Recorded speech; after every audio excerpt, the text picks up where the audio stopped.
নুরুল ভাইকে সভাপতি করিনি, আমি অম্বরদাকে জেনারেল সেক্রেটারি করিনি, আমি রমাদাকে সহ সভাপতি করিনি, যুব সভাপতি আমার দেওয়া পদ নয়, আইএনটিটি সভাপতি আমার দেওয়া পদ নয়, এগুলো সব রাজ্য থেকে দেওয়া। কথাটা মাথায় রাখবেন। যদি মমতা বন্দ্যোপাধ্যায়কে ভালোবাসেন, যদি অভিষেক বন্দ্যোপাধ্যায়কে ভালোবাসেন, যদি পিছিয়ে পড়া বাংলাকে যিনি এগিয়ে নিয়ে গেছেন, একের পর এক জনমুখী প্রকল্প বাস্তবায়িত করে বাংলার বুকে কাটাকাটি খুনোখুনি রাহাজানি যিনি বন্ধ করেছেন, সেই মমতা বন্দ্যোপাধ্যায়ের প্রতি যদি আপনাদের আস্থা থাকে, বিশ্বাস থাকে, ভরসা থাকে, তাহলে এই পদগুলোকে মানতে হবে, এই নেতাগুলোকে আগে মানতে হবে। এই কথাটা সকলের মনে রাখা উচিত। আমি নেতা নই, আমি নেতা সাজতে আসিনি, আমি মমতা বন্দ্যোপাধ্যায় একজন নির্ভীক সৈনিক।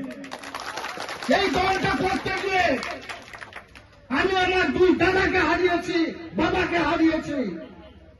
একের পর এক মিথ্যা মামলার মালা আমার গলায় জড়ো হয়েছিল। নুরুল ভাই যে কথাটা বলছিলেন, কারণ উনি দুর্দিনের সৈনিক মমতা বন্দ্যোপাধ্যায়, উনি সব বিষয়গুলো জানেন। আমি 2014 সাল পর্যন্ত মাঠে কাটিয়েছি, সাপ ব্যাঙের সঙ্গে বাড়িতে খেতে পারতাম না, পুলিশের জ্বালায় ওয়ান্টেড ছিলাম।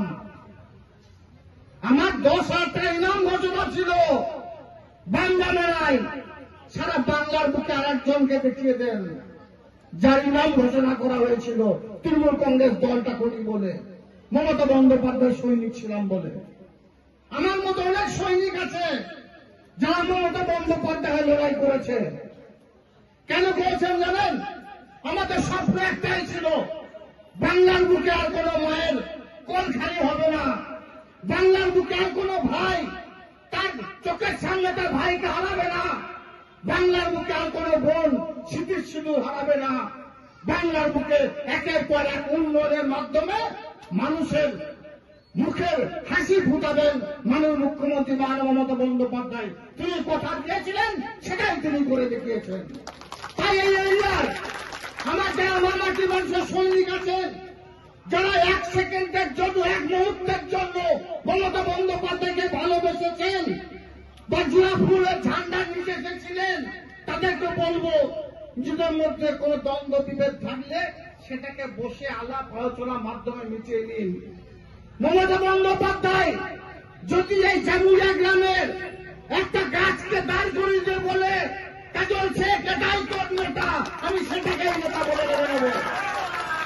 মমতা বন্দ্যোপাধ্যায় যদি বলে এই শিউরি 2 নম্বর ব্লক সাহিত্য বিধানসভার এখানে বিধায়ক হিসাবে নিযুক্ত করলাম, তোকে ভোট করতে হবে, জানের বাজি লাগিয়ে তার হয়ে ভোট করব, এটাই মমতা বন্দ্যোপাধ্যায় সৈনিক, এটাই মমতা বন্দ্যোপাধ্যায়ের দল। সন্দেহ হয়ে গেল, 2 ঘুট খেয়ে নিলাম, উল্টো পাল্টা বকলাম, সেটা নয়।